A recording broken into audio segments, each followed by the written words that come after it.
Hello, everyone. This is Lenard Guzman here with Emily Robinson. Welcome to the show, the Life After D podcast. We're here July 15th, 2020. Looks like the world's ending. You can see behind me, things are burning. So let's talk about divorce. I heard things are opening up, Emily, with the courts. Give us an update. Yes, things are open. It's slow to get a court date if your matter isn't urgent, but if it's urgent, you can definitely get a reasonable court date. I was just in court today.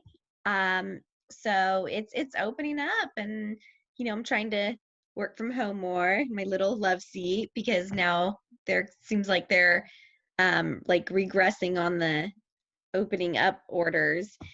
So hoping the courts stay open, but every day is a new adventure. Okay, now let's get to the news, divorce news. It's funny when you Google divorce, all this celebrity stuff comes up. One of the things I saw, and it kind of, they're not divorced, but like Will Smith and Jada Pinkett, they had a thing where they have some sort of open marriage. Hmm. There was some extra things going on. How did, like, does that kind of play in, like, when how does that play in with like divorce? Have you experienced it? Because like I'm this blowing up everywhere on social Yeah, media. So does it that is. Well, come from up? what I read, it sounded like they had maybe separated at some point for a while and then maybe saw other people and then got back together. But regardless of what the truth is, I mean, basically, you make the rules of your own marriage. If you want an open marriage or you want to separate and explore other, you know, dating people, you can do that. Like the state's not going to stop you. You have the right to do that and to define your marriage however you want. Many people have an open marriage and it works just fine for them. Really, the idea is you just have to be on the same page as your spouse, both be okay with it and both in agreement. And you have to understand that at some point, somebody might change their mind and not want to do this anymore or want to do something else. And you have to be, open to that and realize people change and grow and, you know, they might change their mind on some agreement you have made about your relationship. Yeah. Okay. Moving on.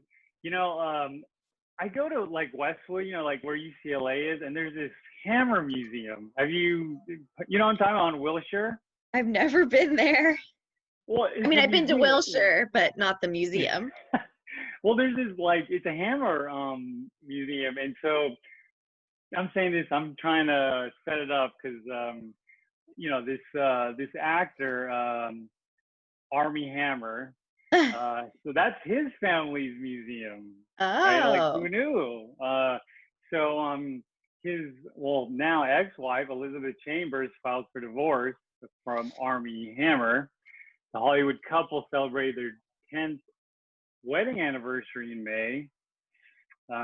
Elizabeth Chambers has filed for divorce from Armie Hammer. Chambers, 37, filed for a dissolution of marriage with minor children on Friday in Los Angeles, California. Court records viewed by Fox News confirm.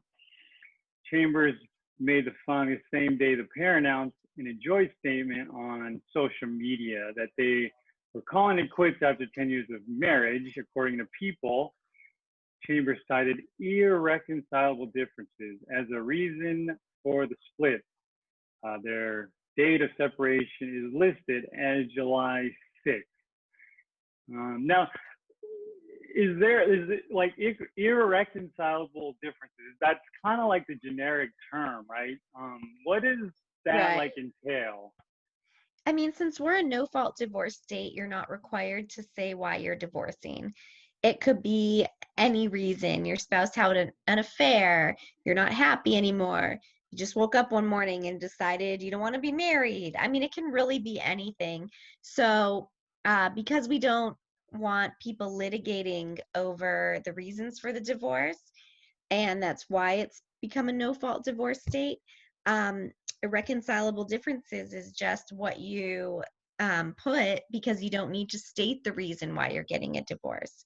So it's sort of a catch-all for just any reason why you'd be divorcing, with a few little exceptions. There are some other choices you can put, but that is typically the main one. Okay. Our next article, I used to be a Dancing with the Stars viewer for, it's like, what is it, like in the 20th season? Yeah. So, Julianne Hough and Brooks Leach, I don't know if I'm saying it right, aren't ready to officially file for divorce just yet. Close to 2 months after announcing their separation in a joint statement, the couple is yet to take any legal steps in ending their marriage of nearly 3 years. But before you think these two could be getting back together, one source says they're simply taking their time. Julianne has had a hard time recently, is in a funk. The lockdown has brought up all sorts of stuff for her. An insider shared with E! News exclusively, Brooks is very much ready to move on and to be officially divorced. His friends and family have rallied around him, and he is ready for the next chapter. So we got a situation where maybe one party's kind of holding on, the other one's ready to go. How do these normally play out? So a lot of times that's the case. It's not very common that both people are on the exact same timeline or want the exact same thing. People usually separate for a while, and you don't have to file any paperwork for that. It's just sort of a trial separation to see if they're happier on their own, if, they really want to go through with the divorce. And then ultimately somebody ends up saying, okay, I'm ready to divorce. But I've seen people be separated for, 10 years without filing for divorce. They weren't happy together, but no one felt the need to move things forward. They were getting along, sharing their assets, and there was just no reason to rush it. And that could be their situation. You don't have to rush it. It's a big life decision. So maybe they just want their time to, maybe they're going to marital counseling, or maybe they just want their time to be apart, see what it feels like, and then make a decision. All right, for this next one, I got to bring this one up. You might want to get your doggy bag. It's a Johnny Depp one. So this next article, ex-assistant recalls a moment Johnny Depp asked Amber Heard for a divorce. Johnny Depp told an irate Amber Heard that he wanted a divorce during a heated conference call with his personal assistant about feces found in their bed. A court heard during his explosive libel trial Wednesday. Kevin Murphy, who worked for Pirates of the Caribbean star between 2008 and 2016, told London's High Court that he got a call in May 2016 from the couple on a speakerphone that quickly turned tense. Okay, let's leave it at that. So how does it work? Like, how do you pick the court of where you're going to get divorced? Because these two actors are based in Los Angeles. Right. But it says here London. How does that all work out? Yeah, so your court for divorce is based on your residency. So where you consider yourself residing and where your address is. So if you're a resident of California for 6 months prior to filing, you file in California. So even if you're away on work, you could still be considered a resident of California. But where it gets tricky is for certain other things, like let's say restraining orders or emergencies, or if you need emergency custody orders, you can get that wherever you are. And most courts would have the ability to make emergency orders for you based on just the fact that you're there at that time. But for regular cases that aren't emergencies, you would file based on where you consider yourself to be a resident. And to file in California, you have to be a resident of the state for 6 months and a resident of the county you're filing in for 3 months in order to file. Okay, good. Here's another kind of technicality with last names, right? So there's a show on NBC, This Is Us. The star or the movie star or the TV star, it's kind of interchangeable now because there's no movies. So it's like, whatever. So this actor, um, his, looks like his ex-wife, Chriselle Stouse, wants maiden name restored amid Justin Hartley divorce. Back to her roots, Chriselle Stouse requested to have her maiden name restored amid her divorce from Justin Hartley. Us Weekly confirms. Let's see what's in here. The Selling Sunset star, 38, notes in court documents filed in Los Angeles on Monday, July 13th, and obtained by us, that she changed her name from Tarina Chriselle Stouse to Tarina Chriselle Hartley when she married the This Is Us actor, 43, in October 2017. I'm going to sneeze there. The paperwork states that the strange couple participated in a voluntary settlement conference on Monday in an effort to resolve the issues in the divorce case fully and settle all their claims, future and present. During the meeting, they agreed that Stouse's name shall immediately be restored according to the filing which both parties signed. So when you're single, you have your maiden name, you get married, you change it, and then now she's going back. How does this all work? So typically in the divorce process, if you want your maiden name back, then there's some paperwork we can do to return your maiden name.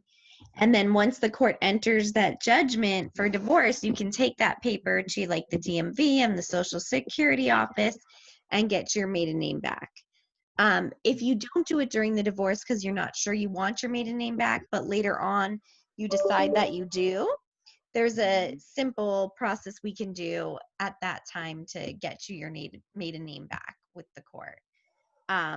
So it's definitely something that a lot of people do. A lot of people don't because they want their kids' last names, to stay the same as their last name. But a lot of people do. And, if you do it during the divorce while you're getting divorced, it's probably cheaper than having to file new papers afterwards. Okay. So it's kind of like when you go to the DMV and you change your address when you move, something like that. Yeah, exactly. All right. Exactly. Okay. All right, let's go to some posts. Let's help out some people with some advice that Emily has here. This one is about, let's see, let me just read it. I'm curious about this one. All right, it's alimony, child support. How likely is a judge to accept a mediated agreement?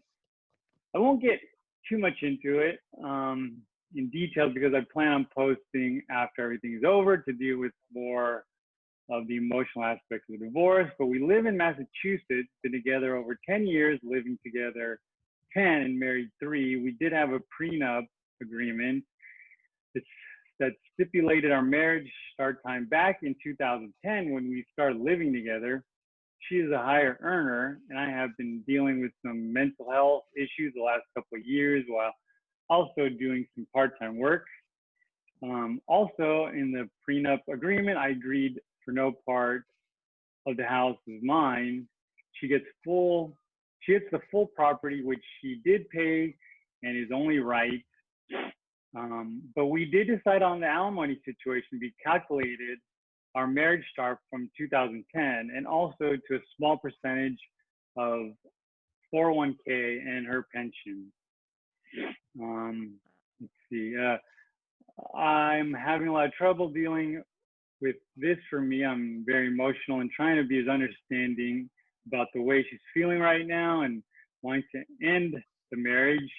So even though I don't agree, I've agreed to file together and we went to a mediator, came up with the agreement that we both agree on, basically based on the prenup agreement, but with me taking less money every month as the actual math dictated in the contract, but were a bit too much, and I wouldn't want to be in her position. All I right, see. there's a lot to unpack. Thank you. Yeah. Yeah. There was a lot in there. So, um, I think when you're doing a mediation, there's a lot of different ways that it can go. And, if you have a mediated agreement, a court's going to abide by it unless there's something in there that is against public policy, which is typically would only be something like, that would be detrimental to children, or say waiving child support, saying I can never ask for child support or you can never ask for child support. Most other agreements like property, alimony, the court's just going to accept it. If that's what you mediated and that's what you agreed to, you're adults and you can contract for whatever it is that you want to contract for. So for the most part, it's just going to get stamped and signed, and that will be your agreement. It will only get rejected or questioned if there's something in there that, like I said, is against public policy. And usually that's just relating to kids.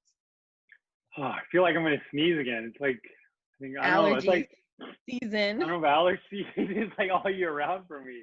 Oh. Yeah, I've been trying different things. Like I tried bee pollen, that kind of helped. Kind of weird, but wow. So yeah, so okay, let's forget my allergies. All right, last post.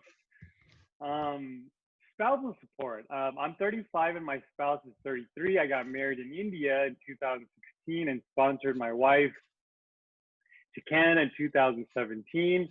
I decided I wanted a divorce. She was a registered nurse back in India and attempted to get her nursing license here in Canada, but was unsuccessful. Last year, she started working part-time at a clothing store, earning minimum wage. She quit her job and went back to her family back in India for 4 months. While in India, I told her of my wish to separate. We don't have any children, but I make much more than her at $90,000 a year. She has no limitations and is healthy. She also left her job willingly and will probably try to blame me for her not having a job on her return to Canada. I also helped her in attempting to get licensed as a nurse by paying for her tuition and test fees. Would she be entitled to spousal support? If so, how long and how much? So that's a good question. I mean, spousal support is meant to keep you on your feet while you go through the divorce and try to figure out your next step. Do you get another job? Do you move? What are you going to do? So yes, she likely would. And it's typically for half the length of the marriage. I think he said it was a 4-year marriage. I thought I heard. So she'd maybe get it for 2 years. If your marriage is longer than 10 years, then you get spousal support until one of you dies. The one who is receiving the support gets remarried, or the court changes the order. And the court could change the order for many reasons. It could be because one person lost their job, one person got a better job, any change of circumstance. So, so the answer is yes, he's on the hook to pay support, but it sounds like for a very short period of time, just for her to get on her feet, and then she's going to have to figure out how to support herself. Okay. Well, that's all the time we have for today. Join us next week in this pandemic, in this divorce pandemic thing where Lenard has allergies, and I'd like to I talk about myself in the third person. So any last tips, Emily? Any trends you see? I've actually seen some reconciliations lately. People have filed because they've been really stressed about being stuck in the house with the other person, and maybe they pulled the trigger too early and now they're trying to work things out. So, make sure that you tried what you can to work things out. Try counseling, try, talking to a clergy member that you trust, anyone who can help you through this difficult time, a therapist. Sometimes that's the answer before you file for divorce. Yeah, there's probably a therapy app out there. I know. I'm sure. Yeah, Like I saw my WebMD. doctor. Yeah. I made a doctor's appointment a while back, and yeah, it's like this. Yeah. It's like this. And they figure it out. So there's got to be something out there. So maybe the next episode we'll get to those resources. Sounds good. All right, Emily, take care. Thanks everyone for joining us on the Life After the podcast. Bye-bye. Bye-bye.